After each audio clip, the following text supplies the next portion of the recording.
Mil gracias por acompañarnos hoy. El colegio está intentando volver a una paulatina normalidad, entre comillas, después de la trágica situación que ha vivido el país y la ciudad.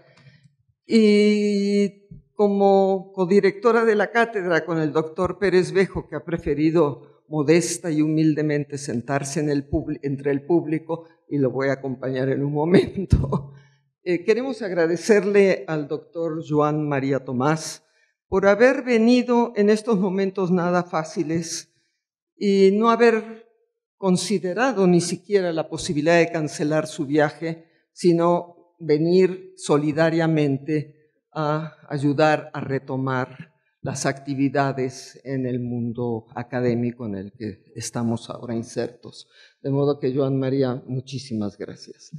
Y no quiero alargar esto, sino presentar al profesor, al doctor David Jorge, quien hará la presentación del doctor Tomàs.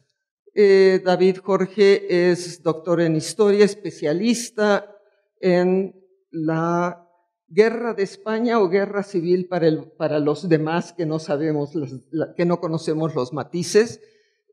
Ha publicado una obra importante sobre la Liga de las Naciones durante el periodo del conflicto español y varios otros artículos, y ahora nos acompaña para presentar al doctor Joan María Tomàs.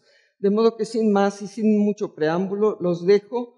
Después habrá un momento de coloquio, preguntas, etcétera, y luego habrá un pequeño brindis para poder charlar con una copa en la mano. De modo que bienvenidos todos al Colegio de México y muchas gracias. Muchas gracias, Clara. Gracias a todos por acompañarnos en estos días complicados todavía para la ciudad y para el país en general. Yo acabo de llegar de la costa de Oaxaca y el panorama por allí tampoco ha sido muy positivo en los últimos días. Así que reitero el agradecimiento de la doctora Lida por la compañía y determinación en volver a una apreciada normalidad. Y estamos ante el primer evento del curso 2017-2018 dentro del marco de la Cátedra México-España, que acoge el Colegio de México y financia el Banco Santander. Y tenemos hoy a Joan María Tomàs, catedrático de la Universitat Rovira i Virgili de Tarragona, a quien doy la bienvenida también en nombre del doctor Tomàs Pérez Bejo, y que por tanto se escapa por unos días del caos de Cataluña para venir al caos de México, ¿no? Por mi parte, pues tras habernos conocido personalmente hace unos 3 años en Madrid, en un ambiente bastante agradable, pues es una alegría volver a escucharte, Joan, ahora en México. Bien, voy a hacer una breve semblanza curricular de Joan María Tomàs, miembro de la Real Academia de la Historia, Premio Ciutat de Barcelona de Historia, Premio de la Crítica Serra d'Or, Medalla Narcís Monturiol al Mérito Científico y Tecnológico. El profesor Tomàs es sin duda alguno de los historiadores de referencia, ¿no?, de la España actual. Tras el imprescindible Roosevelt y Franco, de la Guerra Civil Española a Pearl Harbor, trabajos como los fascismos españoles, el Gran Golpe y franquistas contra franquistas le han convertido en un referente indiscutible en los estudios acerca de la Falange y el fascismo español. Su último trabajo, José Antonio, Realidad y Mito, pone el foco en un personaje que, en contraste con la denominación que le colgó la dictadura franquista como el ausente, en realidad podríamos decir que fue, en cierto modo, el omnipresente durante los 40 años de dictadura. Sin embargo, esa presencia invasiva, a la par que mitificada y mistificada, no sirvió para un conocimiento riguroso de su figura ni de su pensamiento. Y a ello se ha estado dedicado precisamente nuestro invitado de hoy. Al finalizar la conferencia se abrirá el debate con el público asistente y ahora, Joan, tienes la palabra. Quiero agradecer sobre todo a Clara Lida y a Tomàs Pérez Bejo, directores de la Cátedra México-España del Colegio de México, y al coordinador académico David Jorge por haberme invitado a pronunciar esta conferencia. Es un auténtico honor y un placer visitar esta institución por primera vez y es un auténtico no sé, para mí es importante también estar aquí en esta temporada difícil por la que están pasando ustedes estos días, que espero que se superen lo más rápidamente posible. Voy a hablarles a continuación de los orígenes del pensamiento de un fascista español de los años 30, del más conocido, de los pocos que existieron, Ramiro Ledesma, Onésimo Redondo, Ernesto Jiménez Caballero, Rafael Sánchez Mazas. José Antonio fue conocido por ser el hijo primogénito del dictador de los años 1923 a 1930, pero mucho más aún por el culto que le dedicó el régimen franquista desde 1938, momento en el que se apropió de su figura, elevándola a la categoría de mártir principal, frente al llamado protomártir, que era José Calvo Sotelo, y a otros mártires, como los generales Sanjurjo, Godet o Mola. De hecho, la figura de José Antonio acabó oscureciendo la de su padre, el dictador, al que Franco señaló contadas veces como precursor. Mi interpretación de la figura política de José Antonio se ha centrado de manera destacada en la relación padre-hijo. Y lo he hecho frente a la interpretación dominante en lo que podríamos denominar la falangística, es decir, el conjunto de estudios que ya desde los años de la Guerra Civil se han venido escribiendo por parte de falangistas o de franquistas en general, en tono absolutamente agiográfico, pero también en contra de la versión que algunos de los estudios académicos existentes han mantenido, en concreto el de que José Antonio había entrado en política de manera forzada, no querida, impelido por un deber filial inexcusable de defensa de la memoria de su padre. A raíz de la muerte de este, pocas semanas después de haber cesado como dictador, muerte solo en París, vilipendiado por sus enemigos, incluso también vilipendiado por sectores conservadores.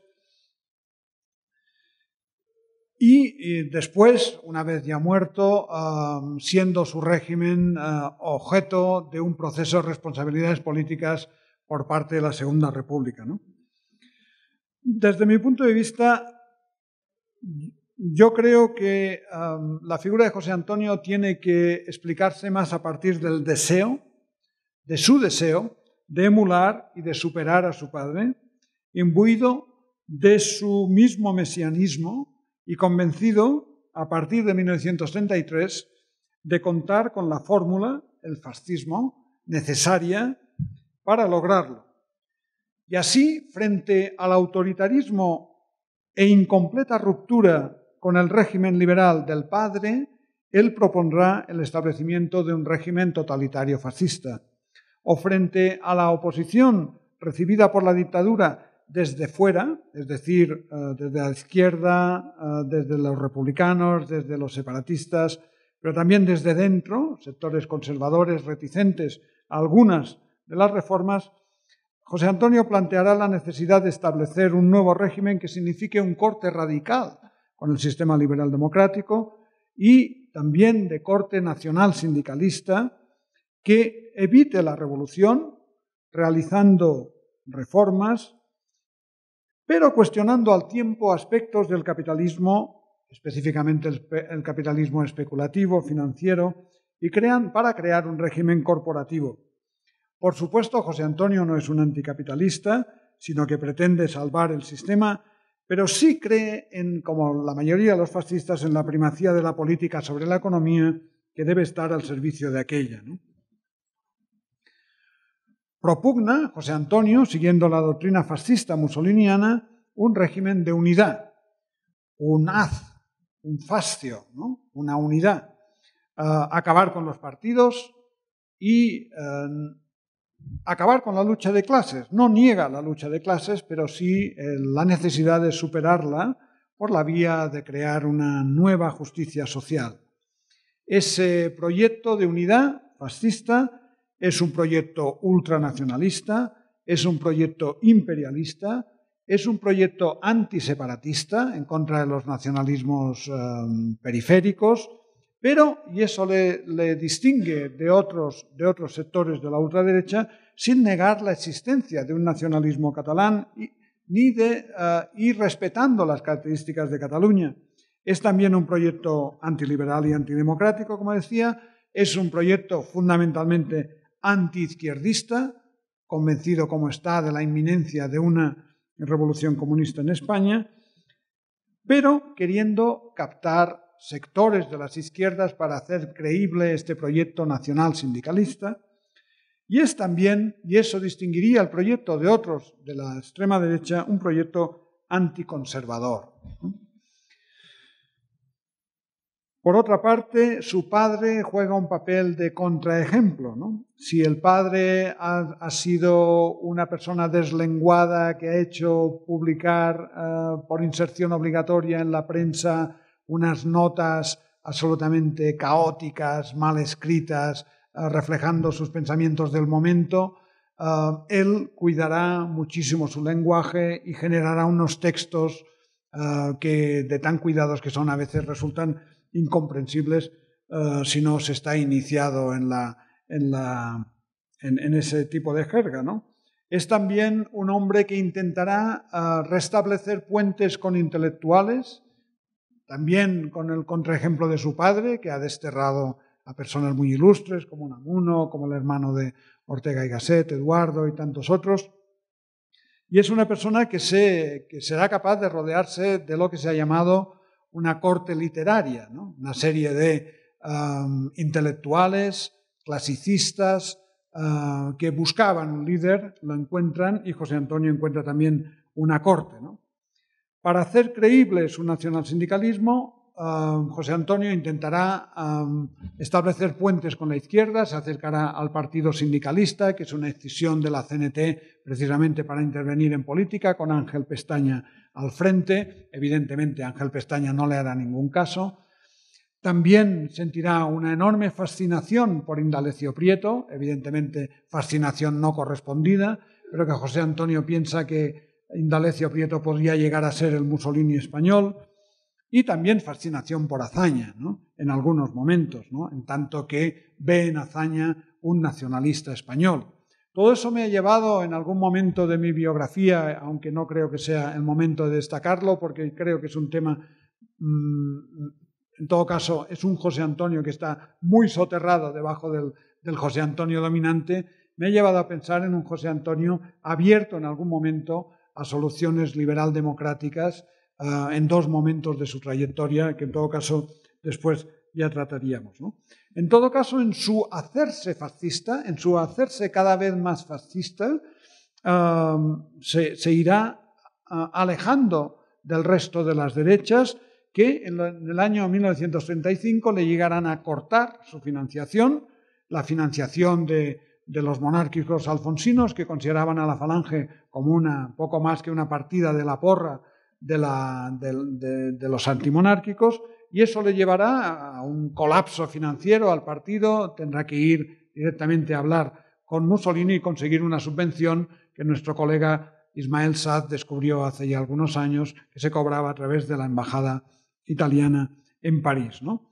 Eso también le llevará a José Antonio, esa radicalización fascista, a no formar parte de las coaliciones, de la gran coalición de la derecha en las elecciones del 36, lo cual acabará provocando que continúe en prisión. Estaba en la cárcel desde la primavera anterior y, por tanto, que al estallar la guerra civil, al cabo de unos meses, acabe siendo fusilado.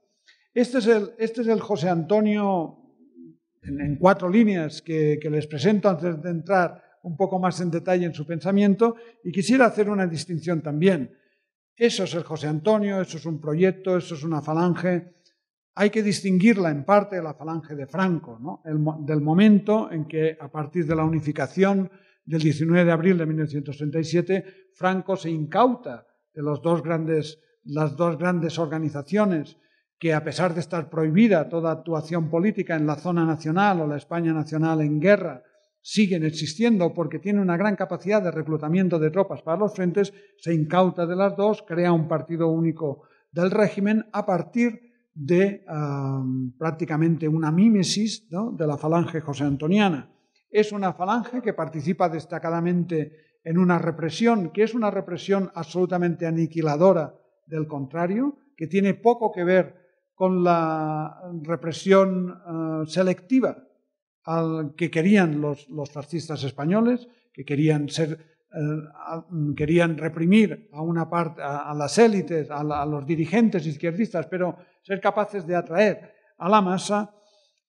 Es una falange que progresivamente, a partir de 1938, 37-38, y con una serie de escenarios de crisis determinados que yo he estudiado, la crisis de Villa, la crisis de 1941, la crisis de Gerardo Salvados Merino, etc., llega a ser completamente domesticada, de tal manera que llega a una cierta mímesis entre ser falangista y ser franquista, ¿no? Con excepciones, evidentemente, que están en la cabeza de todos ustedes, Dionisio Ridruejo y algunos otros que en un momento determinado son capaces de romper con el régimen precisamente por no ser suficientemente fascista, ¿no? Aunque después evolucionen hacia posiciones en las que siempre hay un pozo de falangismo, porque la socialdemocracia del Dionisio Ridruejo, claramente democrático, siempre tenía un cierto pozo de esa preocupación por la justicia social,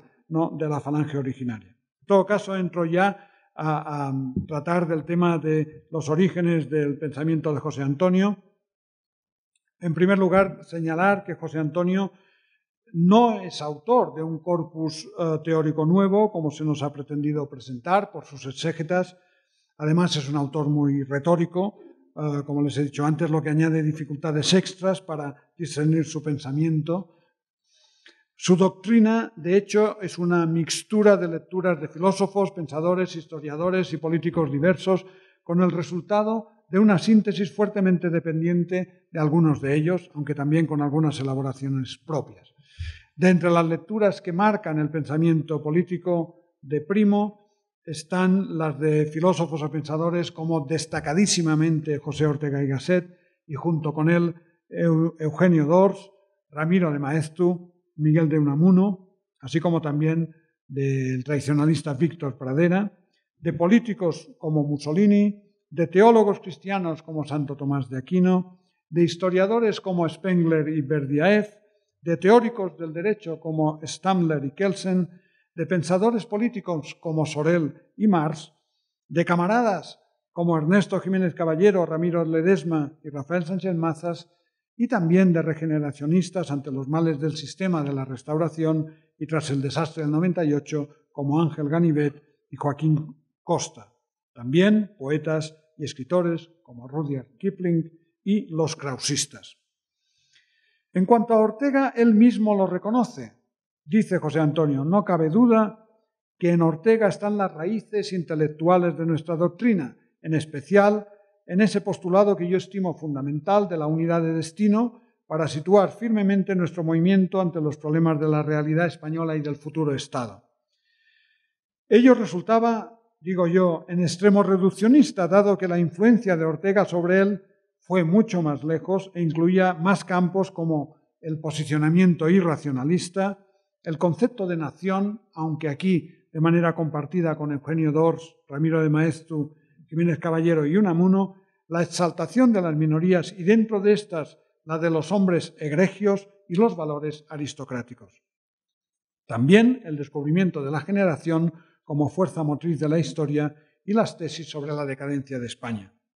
De Ortega y de su obra La rebelión de las masas, publicada en 1929, aprehende José Antonio el concepto de división de la sociedad entre masa y minorías excelentes. División que para Ortega no era entre clases sociales, sino entre clases de hombres. Creía que entre las clases elevadas había más minorías que entre las inferiores, que se distinguían por su descontento consigo mismas.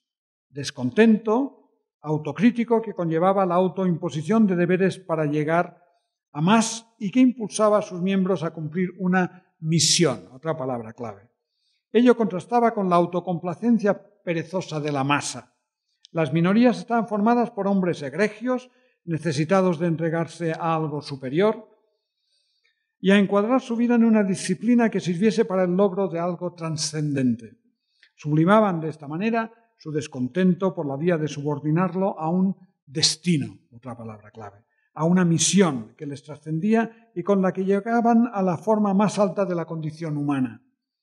Por ello vivían en perpetua tensión y esfuerzo y asumían con ello la nobleza de sus vidas y trayectorias. No resulta difícil encontrar en Ortega la influencia del Nietzsche de los hombres superiores. Pero no todo eran deberes para esas minorías, decía Ortega. Las minorías también tenían derechos, como el poder entregarse a ciertos placeres de carácter artístico y lujoso. Sin embargo, el problema era que en el siglo XX la masa podía tener, a diferencia de lo que había ocurrido históricamente, anteriormente, podían tener acceso a todo lo citado y que además aspiraba a adquirir las funciones de gobierno. Esa masa ahora, en cierta manera, se había revelado, ¿no? Esas funciones de gobierno reservadas anteriormente a las minorías, y ello cuando estaba demostrado que eran incapaces de ejercerlas. De ahí la crítica de Ortega al bolchevismo y al fascismo, que definía como movimientos típicos de hombres masa, dirigidos por hombres mediocres, extemporáneos, sin conciencia histórica.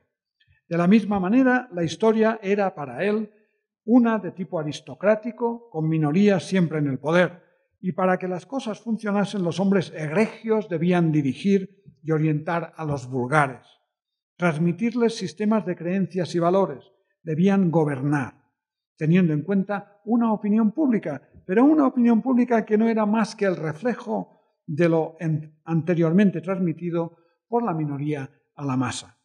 Es decir, que también en la democracia liberal, aunque pudiese parecer lo contrario, no decidían los hombres inferiores, sino que las masas se adherían a las decisiones de una u otra minoría. Y éstas no solo mandaban, sino que eran las que daban qué hacer a las gentes, las metían en su destino. Lo que se le ordenaba a la masa era que participase en una empresa, en un gran destino histórico. Todo esto lo asumió directamente José Antonio, pero no una cuestión fundamental que también afirmaba Ortega, que el tipo superior de vida hasta ahora conocido, la forma que en política ha presentado la más alta voluntad de convivencia, es la democracia liberal. El liberalismo, decía, es la suprema generosidad, es el derecho que la mayoría otorga a las minorías y es, por tanto, el más noble grito que ha sonado en el planeta. José Antonio, por el contrario, consideraba que él y su falange, su propia minoría, tenían la obligación de imponer su proyecto a la masa, de manera autoritaria y dictatorial. Se consideraban los actuales hombres selectos y egregios, necesarios e imprescindibles para salvar a España, dado que la masa era incapaz de salvarse de las amenazas que se cernían sobre ella, específicamente una nueva, cito, invasión de los bárbaros, torva, asiática, bolchevique, comunista. Eran ellos, los falangistas, en una de sus expresiones que ha tenido larga vida, la minoría inasequible al desaliento. Definía a su minoría siguiendo al historiador alemán Spengler y al Nietzsche, uno de sus maestros de Spengler junto con Goethe, como una especie de hermandad militar, clerical militar más bien. En sus propias palabras, no hay más que dos maneras serias de vivir, la manera religiosa y la manera militar, o si queréis, una sola, porque no hay religión que no sea una milicia, ni milicia que no esté caldeada por un sentimiento religioso. Ahí resonaba el Spengler y su glorificación del guerrero convertido en asceta. José Antonio presentaba el hecho de formar parte de tal minoría, la suya, como una especie de autosacrificio inevitable que llevaba aneja la asunción de una actitud heroica y trágica ante la vida. Teorizaba su propia experiencia política en 1935 afirmando que al contrario que el trabajo del intelectual, basado en la duda, la labor del político debía apoyarse en una gran fe. De cara afuera, decía, pueblo, historia, la función del político es religiosa y poética. Los hilos de comunicación del conductor con su pueblo no son ya escuetamente mentales, sino poéticos y religiosos. Precisamente para que un pueblo no se diluya en lo amorfo, para que no se desvertebre, la masa tiene que seguir a sus jefes como a profetas, esta compenetración de la masa con sus jefes se logra por proceso semejante al amor. Es decir, por la vía irracional y dentro de la esfera de los sentimientos. Se trataba así de desvelar esencias, moviendo a la masa hacia su destino, con poesía. Otra frase, a los pueblos no les han movido nunca más que los poetas. Y adhesión cuasi religiosa. Y él iba a ser su guía. Todo ello lo presentaba envuelto en un bagaje heroico y misional, aquel al que había decidido consagrar su propia existencia. Para José Antonio, la vida es para vivirla y solo se vive cuando se realiza o se intenta realizar una obra grande.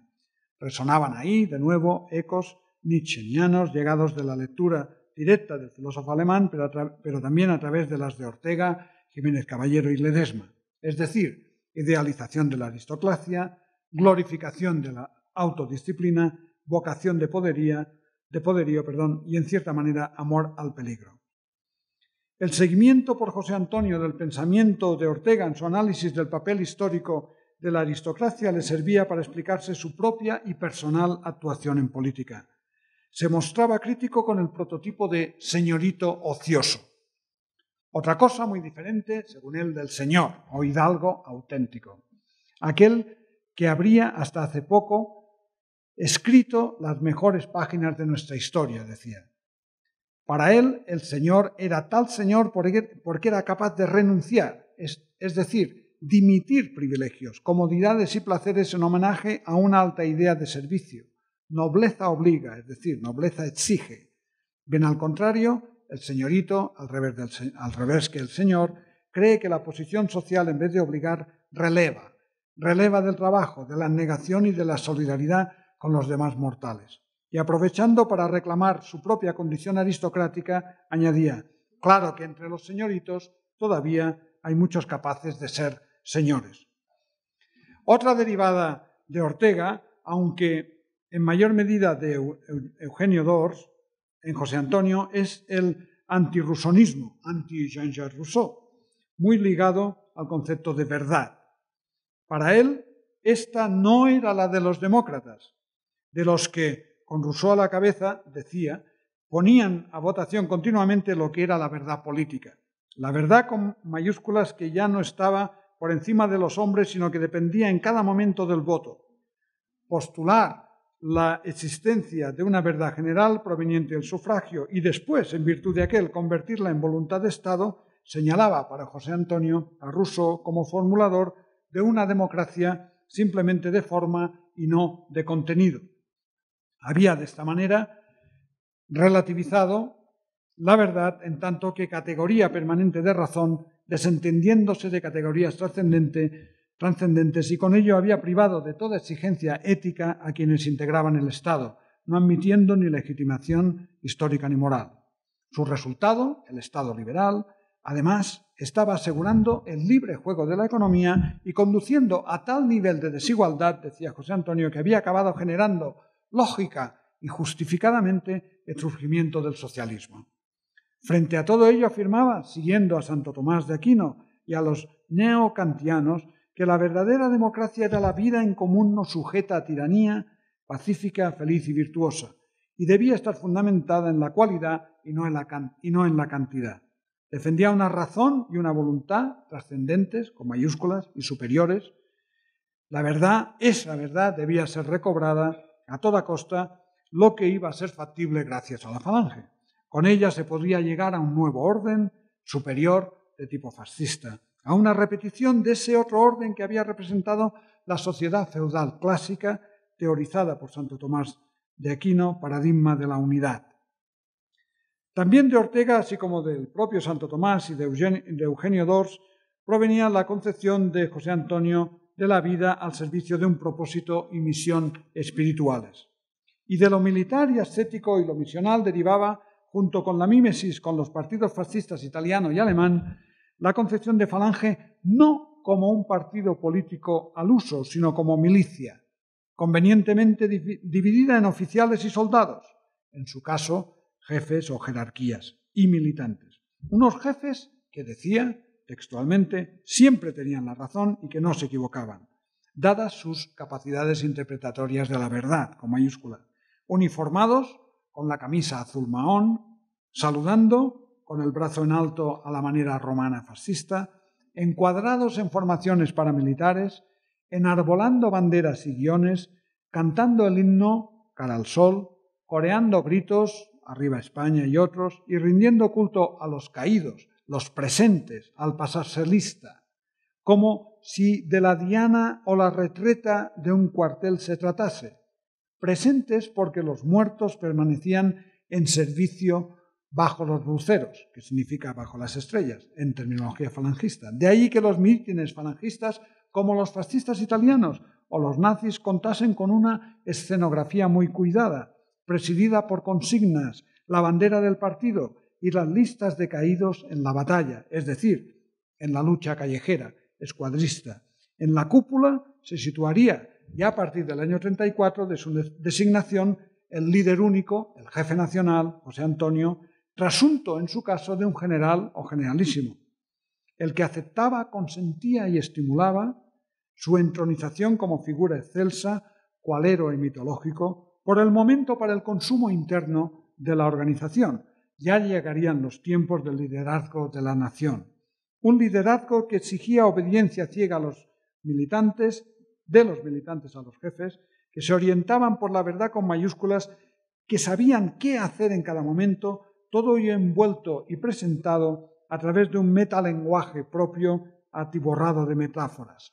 Como explicó gráfica y sagazmente Javier Pradera, muy alejado de su abuelo Víctor Pradera, en una obra que permaneció muchos años sin publicar, parece que a los adolescentes falangistas habían sido algo propensos al embobamiento retórico de tipo astral, luceros, estrellas, paraísos, firmamentos, o marítimo, velas, brújulas, océanos, estelas y navegaciones, agrario, surcos, yugos, arados, cosechas, trigales, haces y corrientes subterráneos, o simplemente climatológico, madrugadas, rocíos, alboradas o escarcha, en referencia a la reiterativa, poética y mistificadora, ocultista retórica que proporcionaban incansablemente los Primo, Sánchez Mazas y otros para realimentar su papel de iniciados, poseedores de la verdad y guiar al partido y presuntamente a la masa hacia la revolución nacional sindicalista.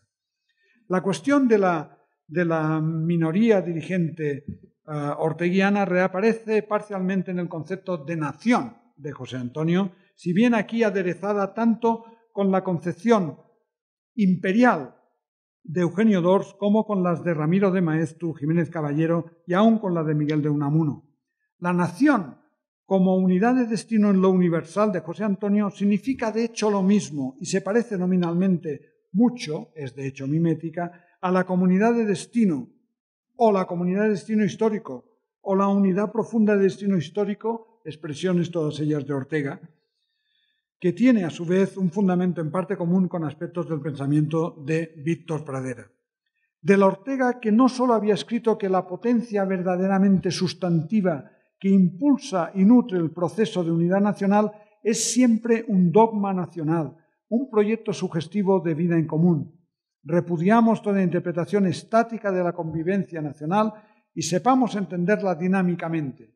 No viven juntas las gentes sin más ni más, y porque sí. Esa cohesión a priori solo existe en la familia. Los grupos que integran un Estado viven juntos para algo. Son una comunidad de propósitos, de anhelos, de grandes utilidades. No conviven por estar juntos, sino para hacer algo juntos. Hasta aquí Ortega. Este Ortega, como d'Ors y como todos los antirrománticos, no creyó que la raza, la lengua, las costumbres o el folclore configurasen la nación.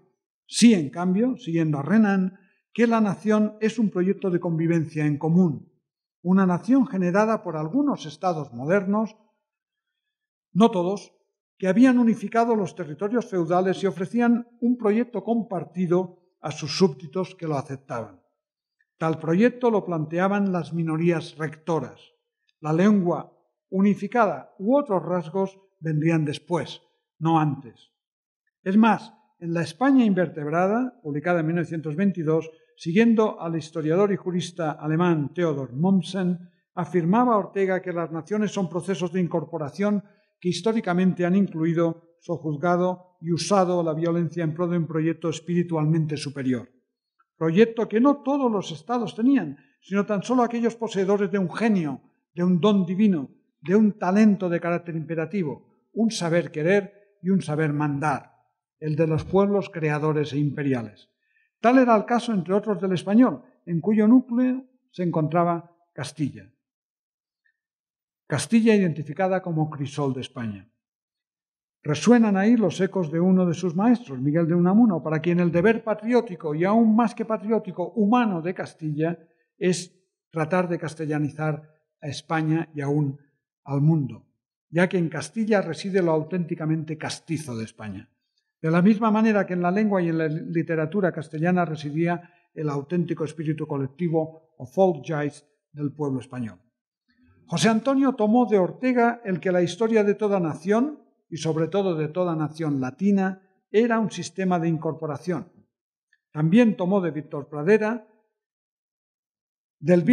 que había escrito que si la nación es una unidad superior en que se reúnen diferentes unidades históricas que tienen un vínculo común, éstas dejarían de ser lo que históricamente son si no permaneciesen unidas, porque el vínculo quedaría roto y el vínculo especifica a todas ellas. Tanto Maeztu como Ortega afirmaban que además Castilla había hegemonizado España y la había proyectado al exterior creando un imperio. Castilla había sido el pueblo nacionalizador de España y cuando la nación se había debilitado habían surgido los nacionalismos locales. Pero esa Castilla podía volver a jugar el mismo papel que en el pasado, cuando había tenido el proyecto de España una. Con él habían llegado a América, la colonización, el imperio, hasta que al final del reinado de Felipe II había comenzado una lenta decadencia que había llevado a la pérdida progresiva de la hegemonía española en Europa, a la pérdida de las colonias americanas y, por último, de las últimas colonias, del 98, y que se prolongaba con la emergencia de regionalismos y separatismos internos en el país desde finales del siglo XIX hasta entonces, señales todas ellas del debilitamiento o extinción del proyecto común. Pero lo fundamental para Ortega era que había esperanza.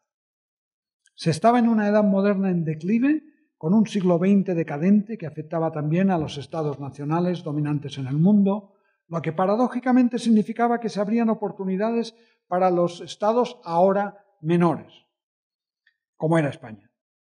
Tenían estos ahora la oportunidad de rehacerse y de volver a ser importantes en el mundo, pero para ello era condición necesaria que la masa aceptase nuevamente el papel subordinado y reconociese que necesitaba la guía de los mejores. José Antonio incorporaba casi miméticamente este planteamiento, lo ligaba en su aspecto historicista a la concepción spengleriana y copiaba el concepto de España como unidad de destino, pero discrepaba de Ortega en un punto, y ahí era donde entraban Maeztu, Dors y Jiménez Caballero. Siguiendo a los dos primeros, afirmaba que el Estado Nacional no era la nación, sino que ésta era anterior, que la nación era la que creaba y utilizaba el Estado para el cumplimiento de una misión, como decía Dors. Y se apoyaban en Ramiro de Maeztu, en el Ramiro de Maeztu que afirmaba que antes que un ser, la patria era un valor y por tanto un espíritu. Y para que existiese era necesario que se diese un acontecimiento de tipo espiritual que la crease. En este caso, para él, para Maeztu, era ni más ni menos que la conversión al cristianismo del rey visigodo Recaredo en el siglo VI. Pero para José Antonio, el momento fundacional había sido la obra de los Reyes Católicos. Aquí bebía de Jiménez Caballero del libro El Genio de España, que había argumentado cómo con estos monarcas y luego con Carlos V, España había conseguido ser a la vez católica, universal e imperial, apareciendo en ese momento el primer fascismo o unidad española. Y de nuevo se apoyaba José Antonio Maeztu al afirmar que todo proceso histórico es en el fondo un proceso religioso. Sin descubrir el sustratum religioso no se entiende nada. Resultado de esta sumixtura de Ortega, Dors, Maeztu y Jiménez Caballero formularía su propio concepto de nación, al decir que la patria, la unidad de destino, no se justifica por cuestiones físicas, lingüísticas, de folklore, etc., sino por ser otra en lo universal. Es decir, por tener un destino que no es el de las otras naciones. Así, no todo pueblo ni todo agregado de pueblos es una nación, sino solo aquellos que cumplen un destino histórico diferenciado en lo universal. De ahí que sea superfluo, dice, poner en claro si en una nación se dan los requisitos de unidad de geografía, de raza o de lengua. Lo importante es esclarecer si existe en lo universal la unidad de destino histórico. Lo mismo ocurría con Castilla. El genio subterráneo de España es el sentido serio y severo de entender la vida, apto siempre para volver a mirar las cosas, a vuelta de aparentes frivolidades, bajo especie de eternidad, y se encarnaba en una fe, en la idea permanente de España, la eterna e inconmovible metafísica de España. De esa Castilla admiraba José Antonio las presuntas, digo yo, austeridad de carácter de sus moradores, disciplina, sentido religioso de la vida, tierra entendida como depositaria de valores eternos y solidaridad entre los antepasados y los descendientes. También en Castilla encontraba el ejemplo de la llamada de Spengler y de Nietzsche al ascetismo del guerrero y a la religiosidad de la misión que le era encomendada. Y aún de la obra de pensadores y literatos de la tradición del siglo de oro como Gracián y Quevedo extraía el estoicismo. Y paradójicamente de su análisis desprendía la aceptación de la existencia de nacionalismos locales y aún específicamente del catalán, de la Cataluña nación, por supuesto para superarlos vía nuevo proyecto reunificador e imperial común. Pero aceptaba su existencia, lo que distinguía su ideario del resto de la extrema derecha de la época. Todo ello implicaba la alineación con una palingenesia nacional, con un regeneracionismo inspirado por los 98istas y dentro de ellos destacadamente por Unamuno, que llevaría para José Antonio al logro de un imperio para España, de un nuevo imperio. Y es que su nacionalismo era de hecho un archinacionalismo o un imperialismo, por supuesto, gran deudor de Dors y su idea imperial. Del Dors, formulador de una doctrina imperial nacida para Cataluña y el proyecto catalanista, adoptada por el presidente de la Mancomunidad, Enric Prat de la Riba, en 1914 y trasladada después por el propio Dors a Castilla. Un imperialismo contrario al nacionalismo, visto como producto del naturalismo, del romanticismo y del liberalismo, e hijo del clasicismo, artificio humano y autoridad. El que José Antonio y Sánchez Mazas, como también Jiménez Caballero, habían adoptado y adaptado a su proyecto imperialista, y que con un Ledesma convencido por su parte de la necesidad de imperio, a partir de las influencias recibidas de Ortega también y de Jiménez Caballero, incluirían en el punto tercero del programa de Falange España de la Jons, que rezaba: tenemos voluntad de imperio, afirmamos que la plenitud histórica de España es el imperio, reclamamos para España un puesto preeminente en Europa, no soportamos ni el aislamiento internacional ni la mediatización extranjera. Respecto de los países de Hispanoamérica, tendemos a la unificación de cultura, de intereses económicos y de poder. España alega su condición de eje espiritual del mundo hispánico como título de preeminencia en las empresas universales.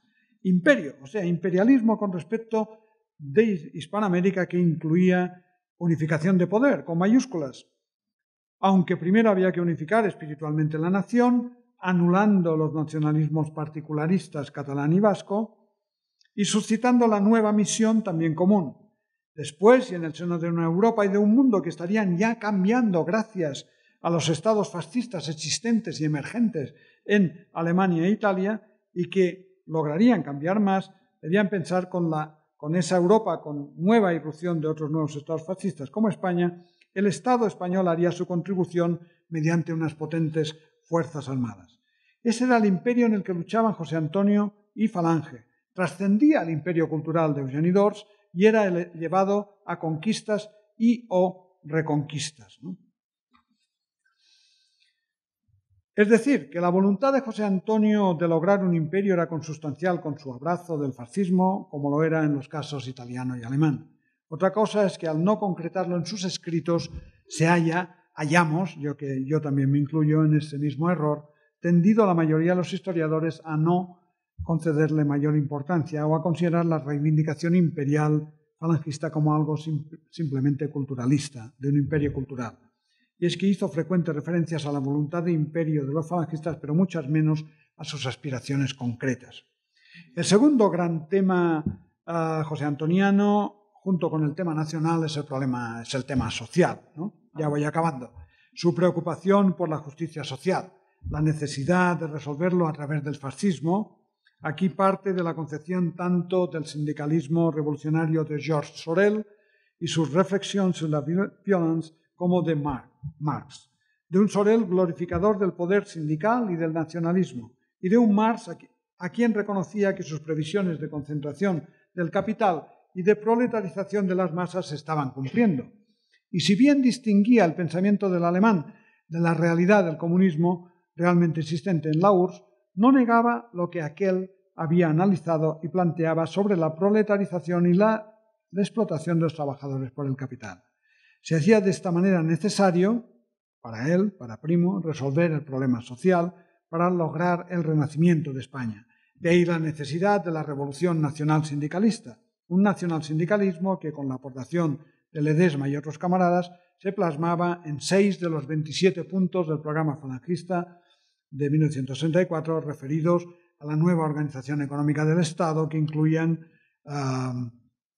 temas como repudiamos el sistema capitalista, que se desentiende de las necesidades populares, deshumaniza la propiedad privada y aglomera a los trabajadores en masas informes propicias a la miseria y a la desesperación. Nuestro sentido espiritual y nacional repudia también el marxismo. Orientaremos el ímpetu de las clases laboriosas hoy descarriadas por el marxismo en el sentido de exigir una participación directa en la gran tarea del Estado nacional. El Estado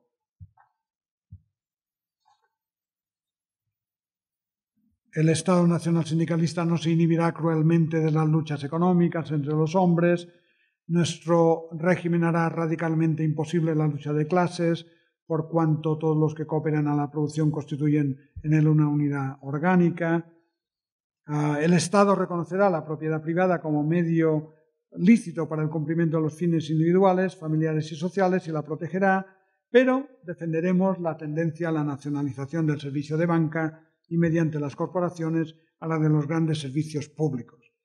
Pero no nos confundamos. Cuando estos puntos se refieren al capitalismo, lo hacen simplemente al capitalismo financiero y especulativo y no al capitalismo en general en cuanto sistema económico-social basado en la propiedad privada. Una propiedad privada que, como vemos, Falange defiende a rajatabla. Y si bien José Antonio llegaría en 1935 a su mayor radicalización anticapitalista, entre comillas, contraria a un capitalismo, cito, rural, financiero, industrial, que ha ido anulando al artesanado, a la pequeña industria, a la pequeña agricultura, ha ido colocándolo todo en poder de los grandes trusts y de los grandes grupos bancarios. Eso no implica, ¿no?, que para él ni ese capitalismo, ¿no?, ni el comunismo eran opciones, ¿no? Pretendía una vía nueva, un Estado sindicalismo, el sindicalismo nacional, corporativo, en el que los productores, ¿no?, fueran obreros, técnicos, empresarios, trabajarían todos para el engrandecimiento de la patria, ¿no? Y acabo. Quisiera recalcar, por último, dos aspectos del pensamiento, de los orígenes del pensamiento de José Antonio, como son el regeneracionismo y el krausismo, ¿no? Como antes había ocurrido con su padre, a José Antonio le influye el Unamuno, regeneracionista a su manera, y el Joaquín Costa, que llama a la constitución de un gran partido nacional para llevar adelante la revolución necesaria desde el poder, invocando la necesidad de una política quirúrgica y de un cirujano de hierro que haga la revolución desde arriba. El Costa, que según Enrique Tierno Galván, dio contenido nacional a dos tópicos frecuentes de su tiempo, la dictadura y la revolución. Si bien, según el mismo autor, la dictadura para Costa no es la expresión de una ideología política, sino el resultado de las condiciones del país. España necesitaba, a su juicio, una dictadura ideológicamente neutral que subordinase las ideas a la eficacia para salvar al país de la situación en la cual se encontraba. En este sentido, creyó y potenció ambas cosas a la vez, una idea y sentimiento difusos de admiración por la dictadura totalitaria y nacionalista. no resulta difícil encontrar pues, ecos de este pensador en nuestro personaje. Y por último, también está presente, aunque en menor grado, el pensamiento krausista liberal, que aboga por una transformación política de la sociedad a través de la educación ética del hombre en una sociedad orgánica, que algunos de los seguidores de Krause habían pretendido llevar hacia la superación del individualismo a través de una representación política corporativa. Estos son, en resumen, los orígenes del pensamiento de José Antonio, tal como he sido capaz de discernirlos yo. Evidentemente, es mi visión. Muchísimas gracias por escucharme.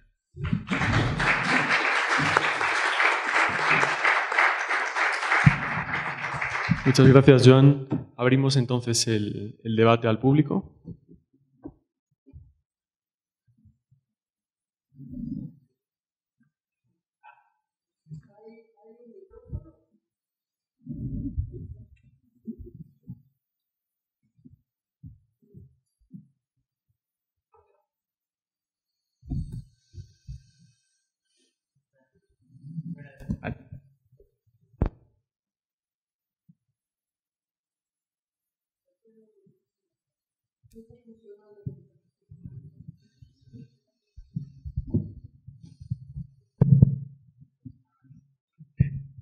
¿Qué tal?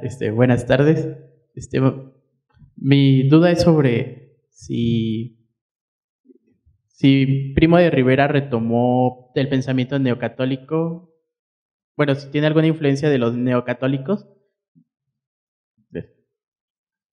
Sí, la tiene. Tiene influencia de los neocatólicos, pero es mucho más importante la influencia de Santo Tomás de Aquino, ¿no? Como he dicho, él ve aquella sociedad, la sociedad feudal, ¿no? Con los 3 estamentos, con esa presunta unidad espiritual en el que cada uno cumplía su función, ¿no? El paradigma de la felicidad y de ese extraño, ¿no? Y sesgado concepto de democracia, ¿no? Que opone a la democracia tal como la conocemos, ¿no? Sí, existe esa. Muchas gracias.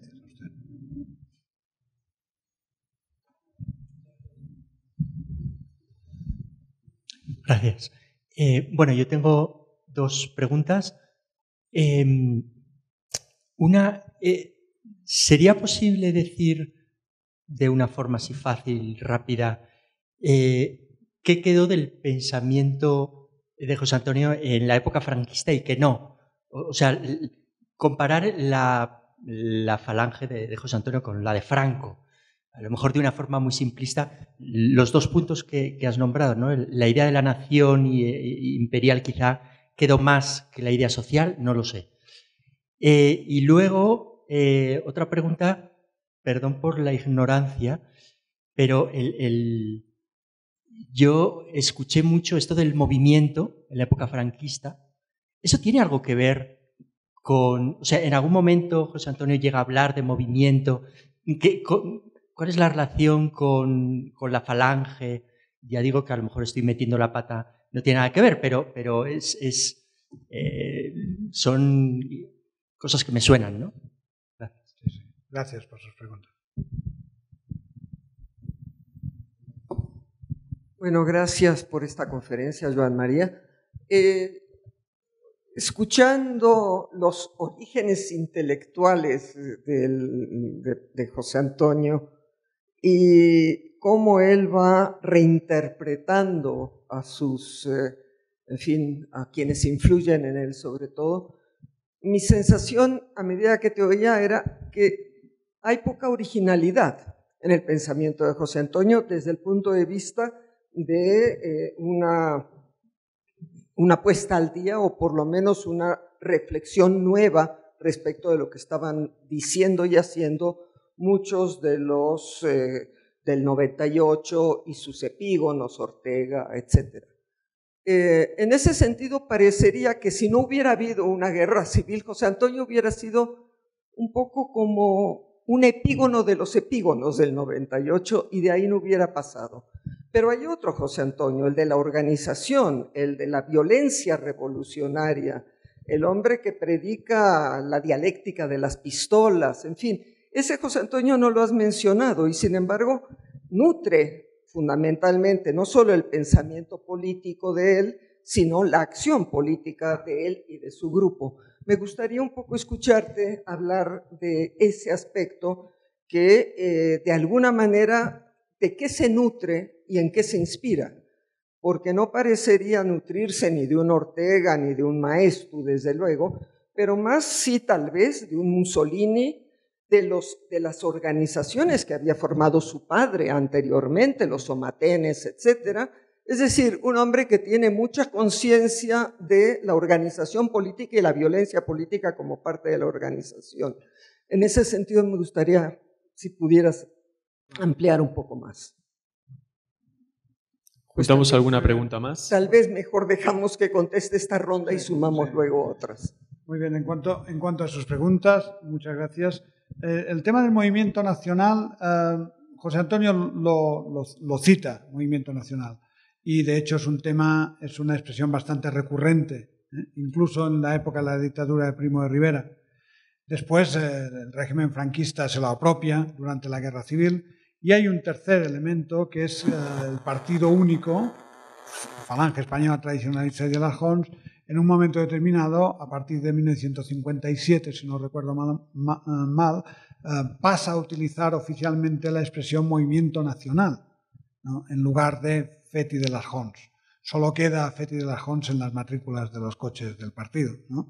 Entonces, existe, es recurrente, pero en un momento determinado se convierte en denominación oficial del partido, ¿no?, a partir de los años 57, diría yo, 57-58, en el momento en que se reformulan los principios del movimiento nacional, ¿no?, que son del 58.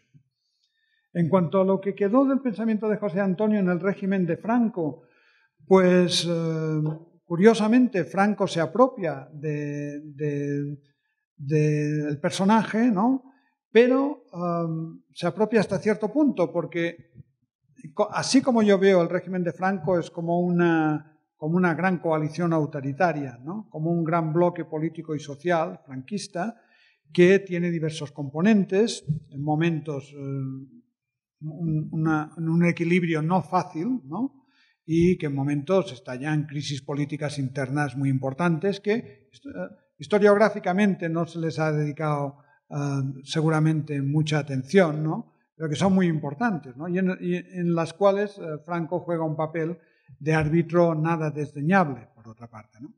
Entonces, digamos que el componente, desde mi punto de vista, el componente fascista del régimen de Franco lo constituye el partido, la Falange, que tiene unas parcelas de poder en concreto, ¿no? Una parte de la socialización política de la mujer, de la juventud, la parcela sindical, del único sindicato permitido, etcétera, elementos de formación doctrinal, ¿no? Pero eso coexiste con otras ideologías en concurrencia y otros grupos en concurrencia. Están los tradicionalistas, están los antiguos alfonsinos, después juanistas, están los católicos, están los militares, está la Iglesia, ¿no?, etc. Entonces, eso me ha llevado a mí a pensar más el régimen de Franco no tanto como una dictadura fascista, sino como, siguiendo a Roger Griffin y otros más, una dictadura fascistizada, es decir, una dictadura que tiene un componente fascista, pero que el fascismo no tiñe, ¿no?, completamente la acción de la acción política de ese régimen. Ni Franco es un líder fascista que llega al poder, ni el partido tiene todo el poder, aunque tiene una parte del poder, ¿no? Por tanto, en ese contexto me resulta más fácil decir que la idea de nación de José Antonio pues fue dejada de lado completamente, como muchas otras cosas, ¿no?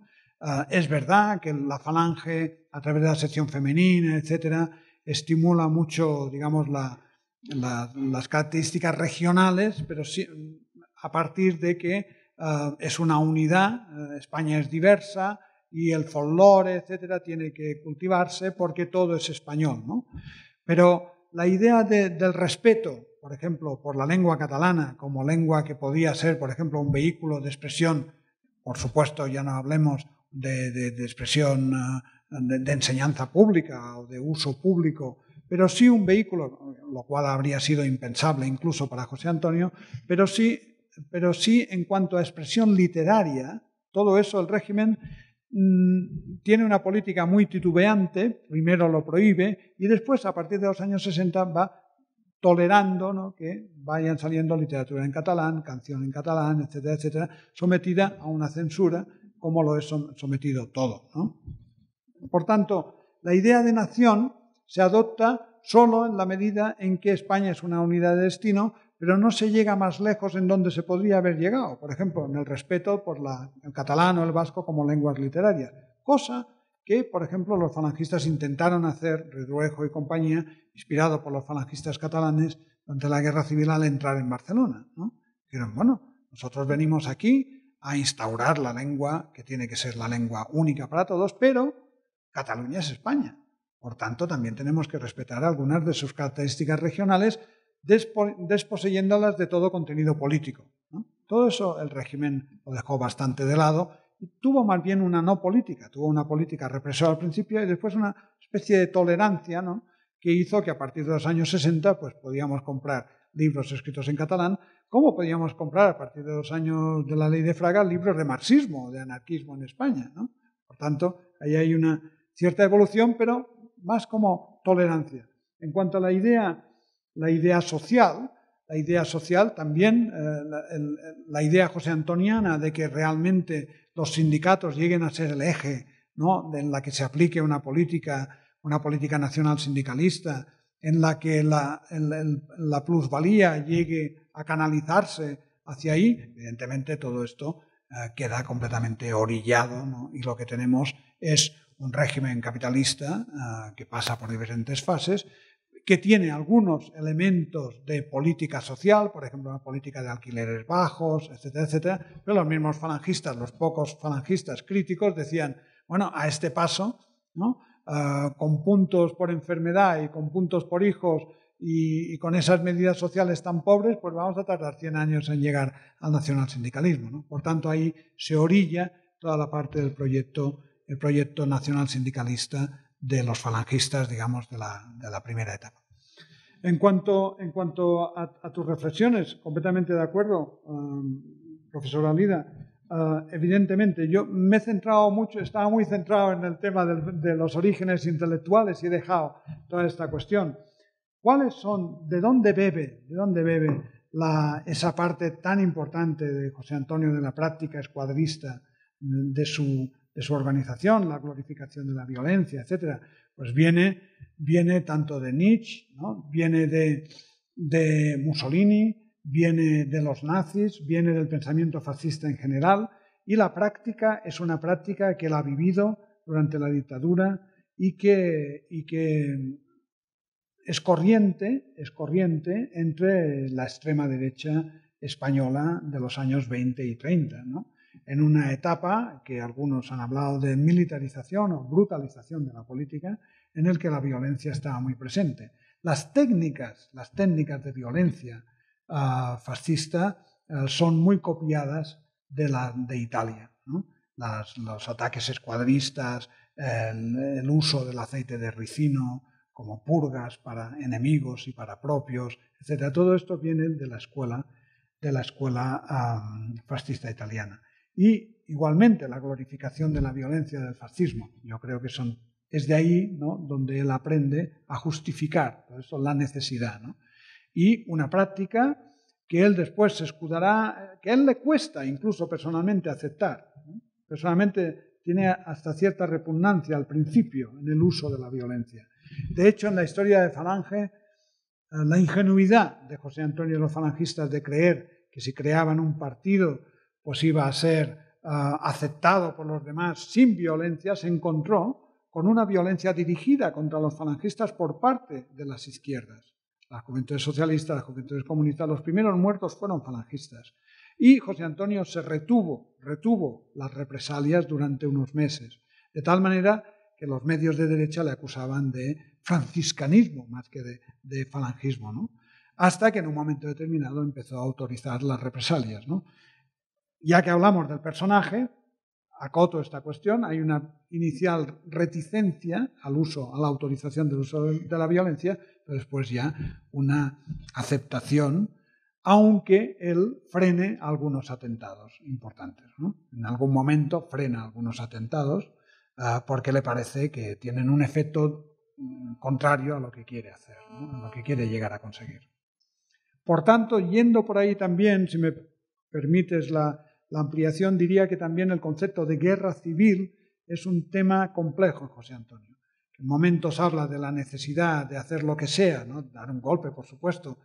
Es consciente de que hay una falta de efectivos propios, por tanto siempre piensa en el ejército, pero que un ejército que utópicamente le pasará el poder a él una vez que tome el poder, ¿no? Basándose mucho en la figura de Sanjurjo, que es una persona próxima a la figura de su padre. Pero el tema de la guerra civil, él cuando estalla realmente no lo acaba de ver, porque el proyecto fascista no es un proyecto de guerra civil, es un proyecto de tomar el poder y de conseguir captar a una parte del enemigo, ¿no? Para integrarlo, ¿no? Por tanto, es en ese momento de guerra civil cuando él propondrá, ¿no? Una especie de alto el fuego en agosto desde la cárcel, hace llegar al gobierno republicano un proyecto de gobierno de coalición en el que se supriman las milicias, en que se autorice la enseñanza religiosa, en que se vuelva a poner en marcha la reforma agraria. Intenta una solución de síntesis, ¿no? Eso a mí me ha permitido pensar que hay un José Antonio debajo de este dominante, ¿no? Que en momentos se da cuenta de a dónde ha llevado las cosas, ¿no? No sé si irá por ahí. Tomás Peredejo quiere intervenir. Carlos Marichal también. Sí, bueno, creo que te voy a sacar un poco de lo que era el tema de tu conferencia, pero que eran las raíces del pensamiento de José Antonio.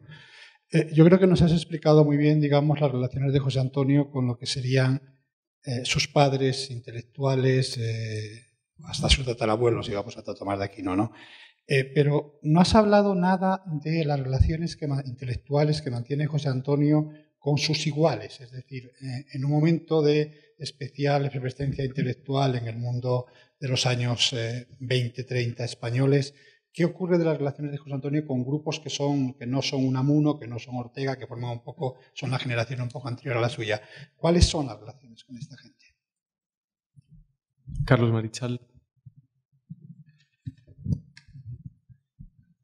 Pues estas discusiones sobre esta temática siempre despiertan inquietudes, y más en el Colegio de México y más en el seminario que organiza Clara, que siempre plantea muchas miradas y vertientes sobre los temas de historia de España, México, la guerra, la República. Has hablado de José Antonio, del José Antonio que identificas a través de los escritos, discursos, la formación, como dijo Tomás, sus antecesores. Pero hay un José Antonio que no tiene nada que ver con eso. Y es el José Antonio que es el mártir. O sea, el José Antonio que el régimen usa. Yo recuerdo cuando era chico visitando España por primera vez, lo que me impresionaba es que en todas las iglesias tenían afuera el José, sí, y el José Antonio. Y me impresionaba porque esto era el mártir, sí, en todas partes. O sea, ¿por qué era tan útil para el régimen franquista José Antonio? El discurso de José Antonio, bien, sí, la conocemos, es bastante elemental, ¿no? Y es este pastiche de aire que arma. Y es interesante lo que dice con respecto a Ortega y las influencias. Y entonces hace uno reflexionar hasta qué punto muchos intelectuales de la época también jugaban con elementos que podían ser interpretados de muchas maneras y muchas veces de manera peligrosa. Intelectuales que uno considera que, pues sí, tenían un compromiso con el gobierno parlamentario. Pero en el caso de José Antonio, después, o sea, el mártir, ¿por qué era tan útil al régimen? Y esa identificación entre el mártir, Cristo, la Iglesia, me parece que es clara, pero habla también de lo elemental del discurso político del franquismo. O sea, no tenía mucho de qué agarrarse. Y esto le venía muy bien. No sé, quiero un comentario. Muy interesante. Yo quiero sumar 2 preguntas más, no sé si hay... Bueno, yo he aceptado con mucho gusto la invitación de Clara, a la que no conocía personalmente, porque yo resido en Puebla y a pesar de ser español, yo soy castellano, específicamente nacido en Lerma, pero la familia es de Medina del Campo. En la época, aunque yo tengo 80 años, en la época mía de niño, la figura de José Antonio era muy conocida. Claro, los niños no sabíamos qué representaba, pero sí lo vivíamos. Por ejemplo, en mi casa, cuando uno entraba, el primer libro, y casi el único que encontraba, eran las obras de José Antonio, porque mi papá era un josé antoniano convencido, que yo no sabía lo que eso significaba, ¿no? Y además de José Antonio estaba por todas partes, porque uno salía a la calle y veía los letreros, ¿no? La FET, Falange Española Tradicionalista, las Juventudes Obreras Nacional Sindicalistas, las JONS, etc. Y veía otras cosas, prohibida la blasfemia y la mendicidad, que era algo típico, ¿verdad? Entonces, mi pregunta concreta ahora es, porque nunca he leído yo mucho sobre este tema, estando aquí en México, ¿qué es lo que pasó en los últimos meses, cuando ya estaba en la cárcel, que algo han comentado ahora? La pregunta concreta sería, ¿por qué la eliminación tan temprana de José Antonio? Porque, no sé, me imagino que habría otros personajes que también habría que eliminar, ¿no? Y sin embargo, él ya en el mes de noviembre, pues antes cayó en la cárcel y esa es mi pregunta concreta. ¿Por qué tan temprano? Muy bien. Si no les importa, comenzaré por esta última pregunta. Pues sí, bueno, tengo que decir que José Antonio era posiblemente el preso republicano más importante, el preso nacionalista más importante que tenía la República. Pero había un interés básicamente en Alicante, en un comité dominado por la CNT-FAI, había un interés muy grande en eliminarlo rápidamente. Sin embargo, las autoridades de la República y el presidente Azaña, que recibió muchas peticiones de clemencia para José Antonio, etc., eran partidarios de retrasar cualquier tipo de presencia de José Antonio ante el Tribunal Popular de Alicante para, pasada esa primera etapa, intentar salvarle, ¿no? Porque hubo mucha presión internacional, desde monárquicos hasta personajes intelectuales, etc. Había mucha capacidad de movimiento entre el exilio, entre los refugiados nacionales en Europa, ¿no? Entonces, allí se estableció una pugna, de alguna manera, ¿no?, entre la autoridad de facto de Alicante, que era el comité, y las autoridades de la República, que estaban francamente debilitadas en esos primeros meses de la guerra. A eso se sumó una cuestión fundamental, y que curiosamente ha sido hurtada, ¿no?, al conocimiento durante muchos años, y que yo creo que he incorporado correctamente, y es el efecto de los bombardeos franquistas sobre las ciudades republicanas. También se podría estudiar al revés, y no se ha estudiado, lo cual también es todo un tema. Pero en todo caso, en el caso de José Antonio, hubo, después de un primer bombardeo de Alicante, hubo un intento de asalto de la cárcel para linchar a los presos falangistas y específicamente a José Antonio. Entonces, en ese momento se paró, el juez instructor lo paró, incluso se fue a dormir a la cárcel para salvarle, a él y a su hermano, pero a partir de ese momento, con la llegada al Ministerio de Justicia de un anarquista, Joan García Oliver, se reactivó el proceso de José Antonio y al cabo de prácticamente 3 semanas ya estaba fusilado. Es decir, se impuso el punto de vista de la CNT-FAI frente a otro más que pretendía preservar su vida, ¿no? Eso tuvo el efecto lateral de que se vio como un cierto error político, porque eso fue utilizado en el exterior. También se perdía una persona canjeable, una persona muy importante, canjeable por algún preso, ¿no?, en manos de los franquistas. Y de todo eso se dedujo también que el ministro de Defensa, Indalecio Prieto, que había sido diputado en las mismas Cortes que José Antonio, rescató sus efectos personales, y ahí toda la historia de los efectos personales de José Antonio, que llegaron aquí, estuvieron muchos años aquí, después regresaron a España y nos han dado a conocer una serie de escritos que él había hecho en la cárcel que nos han ayudado a aclarar el pensamiento de José Antonio y sus orígenes. Espero haberle podido contestar en este sentido.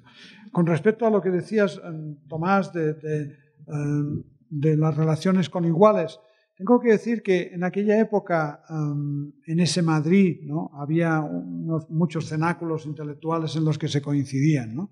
Coincidían tertulias, ¿no?, de gente más próxima al Partido Comunista, con Zelaya y otros, grupos de Pergamín, republicanos, propio García Lorca, con la Barraca, y ahí, al parecer, había unas relaciones dentro de todo bastante cordiales, dentro de todos, a pesar de que se insultasen, compartiendo locales en el que hacían tertulias, se podían insultar amigablemente, ¿no?, de fascistas, comunistas, etcétera, etcétera, y se ha especulado mucho sobre hasta qué punto José Antonio quiso captar a García Lorca con su Barraca y su trabajo, su denuncia de las condiciones de vida de Andalucía, que podía coincidir con cosas que también José Antonio creía, etcétera. Ahí se ha escrito muchísimo, sin mucha base, ¿no? Pero podríamos decir que las cosas, esa especie de cordialidad, ¿no?, a partir de una diferencia, se corta radicalmente con la guerra civil, ¿no? Anecdóticamente, y siguiendo el tema de Lorca, Lorca, en el momento en que se siente en peligro en Granada, se refugia en casa de un poeta falangista. Y el tema de la muerte de Lorca es un tema que genera tensiones dentro de los franquistas, porque los falangistas están más dispuestos a defenderlo y los franquistas de Granada, pues no. Entonces ahí, ¿no?, es una anécdota más que nos permite ver, ¿no?, la existencia de diferencias entre determinados sectores de los franquistas, ¿no? Con respecto a lo que me preguntabas sobre el uso del régimen de José Antonio, en primer lugar, decir lo obvio: José Antonio estaba muerto, no era ningún peligro. Otros que podían ser un peligro, como el líder de los tradicionalistas que no aceptaban la unificación, pues fueron desterrados y fueron amenazados de consejo de guerra, y fueron, durante toda la época del régimen de Franco, fueron controlados, ¿no?, por la policía, ¿no? Entonces, José Antonio estaba muerto. José Antonio es una figura que en un momento determinado conviene ensalzar, porque el régimen nace escorado hacia un proyecto fascistizante, ¿no? Son unos años en los que parece que el mundo va a ir, efectivamente, ¿no?, va a tener un cambio de rumbo, en que realmente las potencias nazifascistas van a ganar la guerra y va a haber un cambio de equilibrio, ¿no? Y entonces es el momento álgido de la fascistización, es el momento en que se crean las leyes más importantes falangistas, la ley de Frente de Juventudes, se potencia la sección femenina, las dos leyes sindicales, etc. Pero desde mi punto de vista siempre a partir de lo que les comentaba hace un momento, de que el régimen tiene un componente fascista, pero no es completamente fascista. Si España hubiera entrado en guerra en el verano de 1940, si Falange hubiera llegado a tener más poder, pues probablemente.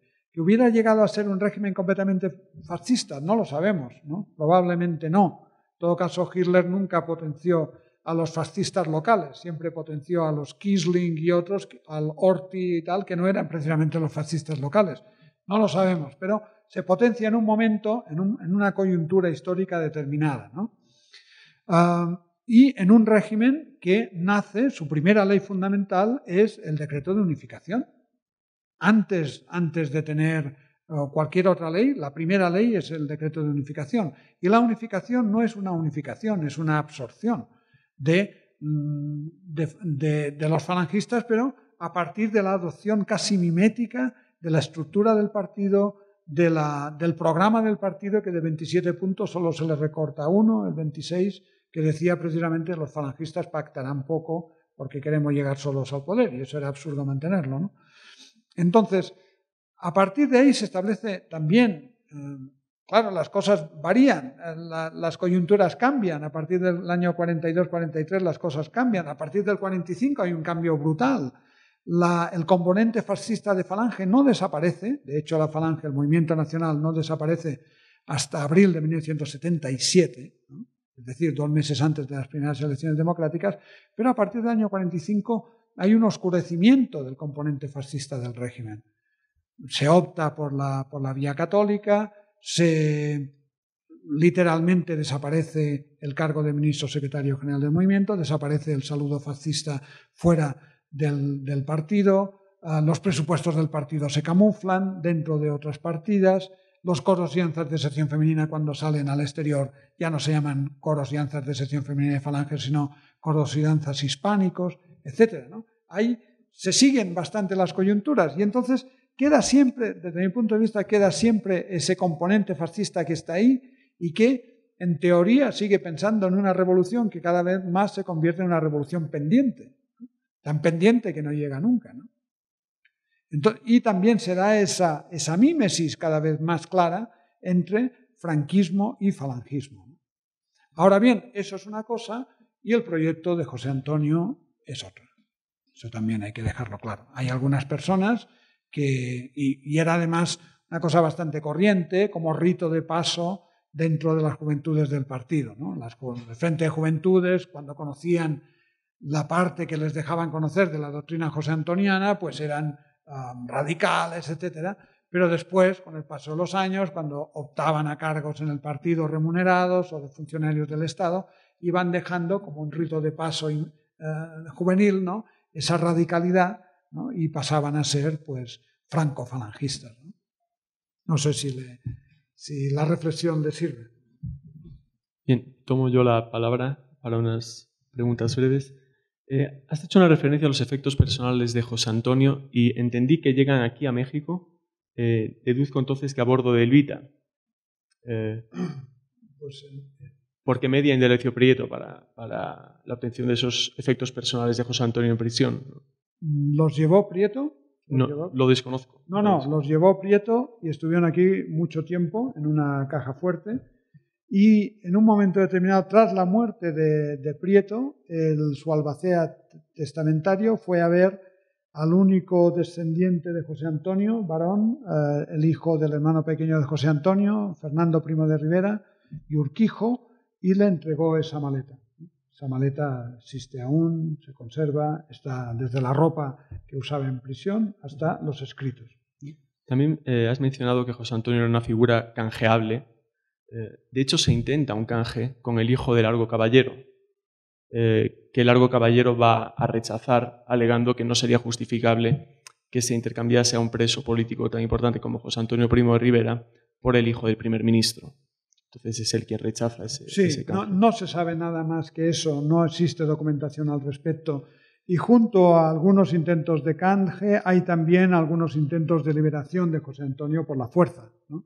Entonces se llega a organizar una expedición, de hecho se organizan 2 expediciones, se llegan a desembarcar, algunos falangistas llegan a desembarcar en Alicante, intentan soborno de gente de la CNT de la cárcel, son descubiertos, después se intenta un desembarco armado, pero todo esto se descubre y esto probablemente contribuye a acelerar la presencia de José Antonio ante el Tribunal Popular y su fusilamiento, ¿no? Entonces, este mismo tema de José Antonio ante el Tribunal Popular es un tema interesante porque muestra hasta qué punto el régimen estuvo interesado siempre en censurar todos aquellos aspectos del pensamiento de José Antonio que no cuadraban con el relato franquista, ¿no? Y entonces se publicaron en el año 68 esas actas mutiladas. Entonces, cada vez que José Antonio hace referencia a aspectos más sociales, sobre todo cuando hace referencia a sus intentos en el verano del 36 por conseguir que incluso se ofrece a salir de la prisión dejando a su familia como rehenes para ir a Burgos e intentar una solución negociada, todo esto desaparece de las actas, desaparece del libro, etcétera, etcétera. Y ya por último, aquí en México el fundador del Partido Acción Nacional, Manuel Gómez Morín, se inspiró mucho en la figura de José Calvo Sotelo en los años 20, de su concepción tecnicista de la labor política, de su inclinación al corporativismo.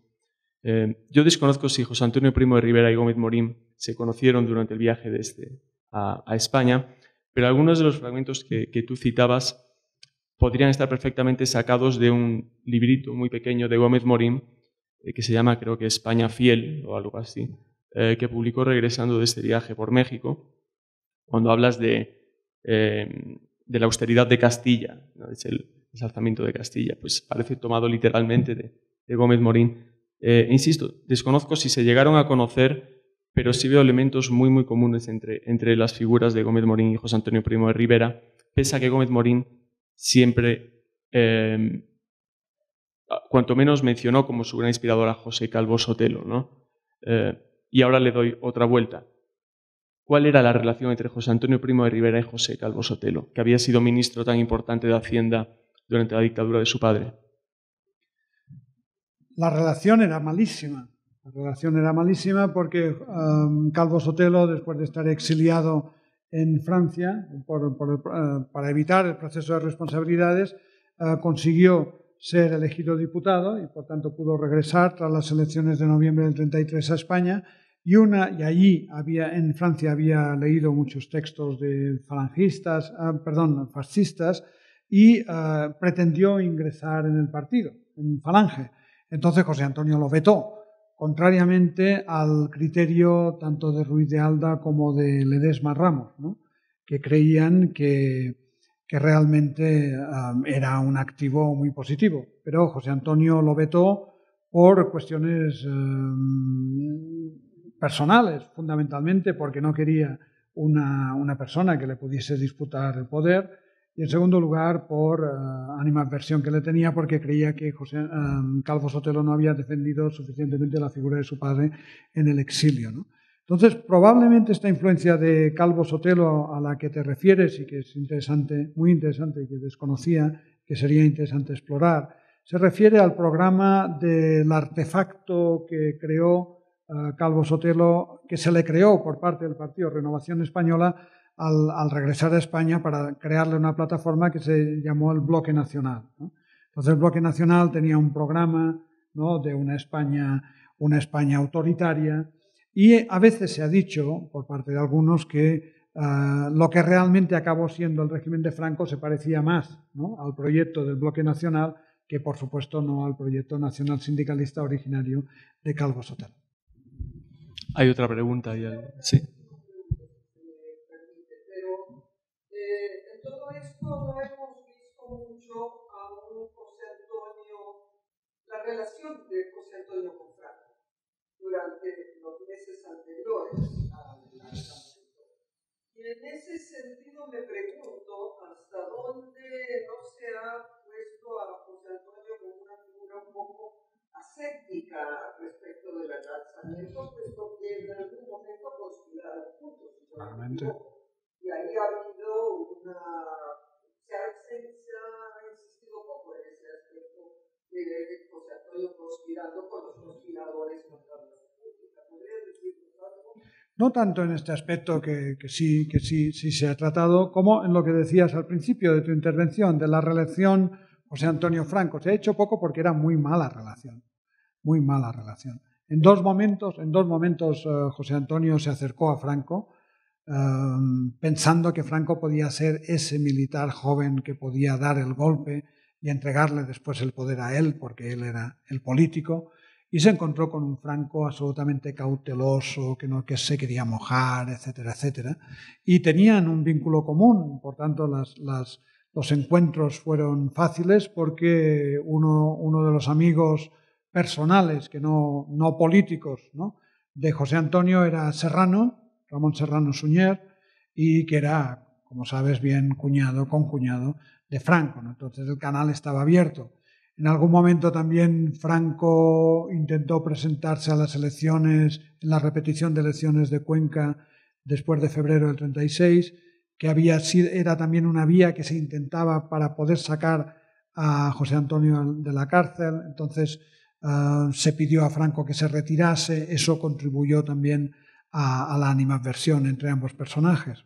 Incluso en un momento en que se pensó realmente que se podía rescatar a José Antonio, sabemos a través de los archivos alemanes que seguramente porque Franco conocía unas declaraciones que había hecho José Antonio a un diario norteamericano, a Jay Allen, a un periodista en la cárcel de Alicante, en la que abogaba, en la que ponía en duda que su proyecto pasase por que los falangistas estuviesen reprimiendo de la manera que estaban reprimiendo, como lo estaban haciendo, probablemente porque Franco supo de esta entrevista y la leyó, pues dio una orden, una directriz de que no se dejase, una vez que se rescatase a Franco, no se le dejase desembarcar en España hasta que un emisario del cuartel general de Generalísimo fuese a hablar con él y viese cómo estaba, ¿no?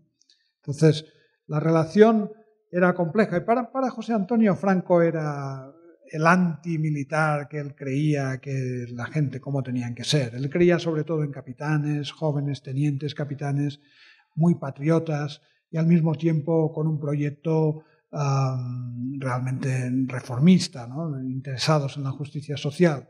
Su gran baza, como he dicho antes, era Sanjurjo. Sanjurjo había sido de alguna manera el número 2 de su padre y era el hombre que lideraba el golpe de Estado. Entonces él estaba convencido de que si Sanjurjo nombraba, como había dicho que nombraría, 2 auxiliares políticos, uno de ellos podía ser él. Y conociendo a Sanjurjo, seguramente tenía la fantasía o tenía la esperanza de que Sanjurjo en un momento determinado le cediese el poder a él, ¿no? Pero Sanjurjo murió el mismo 18 de julio. Se estrelló su avión cuando tenía que volar hacia la zona nacional para tomar el poder, se estrelló. Por tanto, se abrió una sucesión en la que acabó llegando al poder Franco. Y hay una pregunta más. Sí, sobre la nación imperial.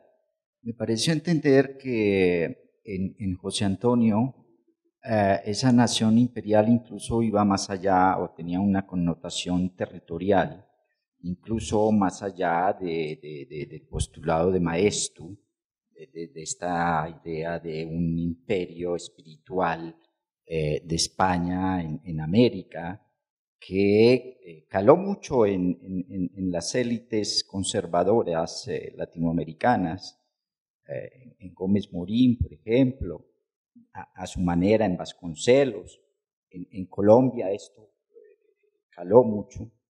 Pero entonces, si es territorial en José Antonio,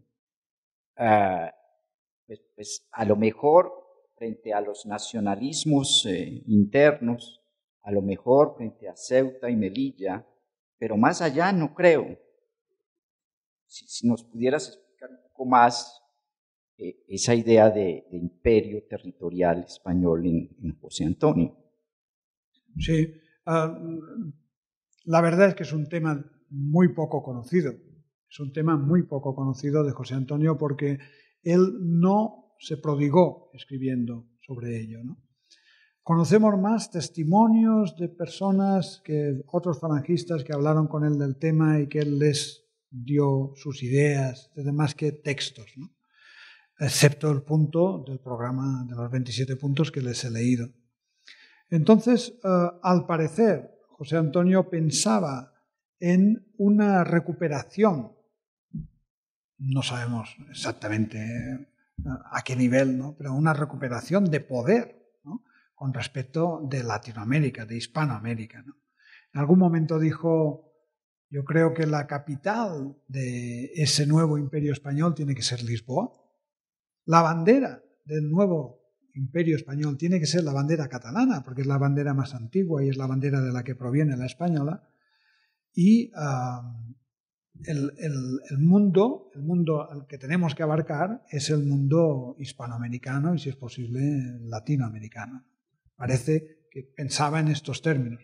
También esto hay que ponerlo en medio de una geopolítica que parecía iba a ser muy cambiante. Él también tenía otra idea, que era la idea de una nueva Europa. Una nueva Europa que se podría unificar a partir de las nuevas grandes naciones que serían Alemania, Italia y España, en las cuales los elementos unificadores no podía ser el catolicismo, pero sí podía ser el cristianismo. Entonces, últimamente hemos descubierto en los diarios que han aparecido en Estados Unidos y se han publicado en Alemania de Rosenberg, de Alfred Rosenberg, hemos descubierto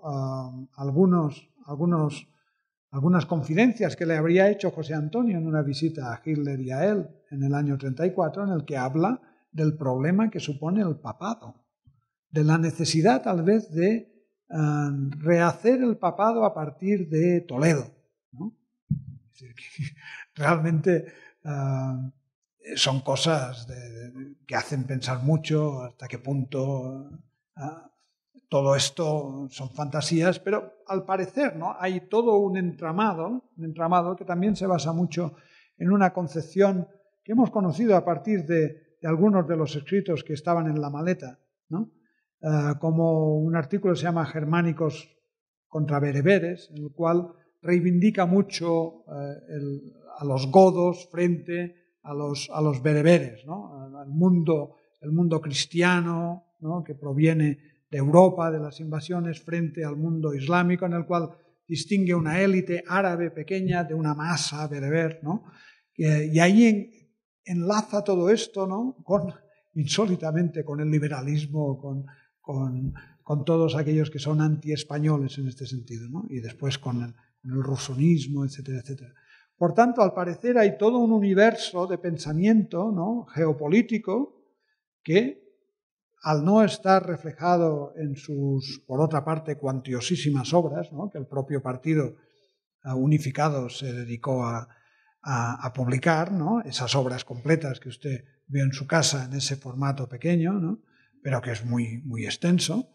Entonces, al parecer, existe también todo un mundo en el que tenemos pistas, pero poco más sabemos. ¿Hay alguna pregunta más? Pues entonces damos por cerrada la sesión. Muchas gracias, Joan María.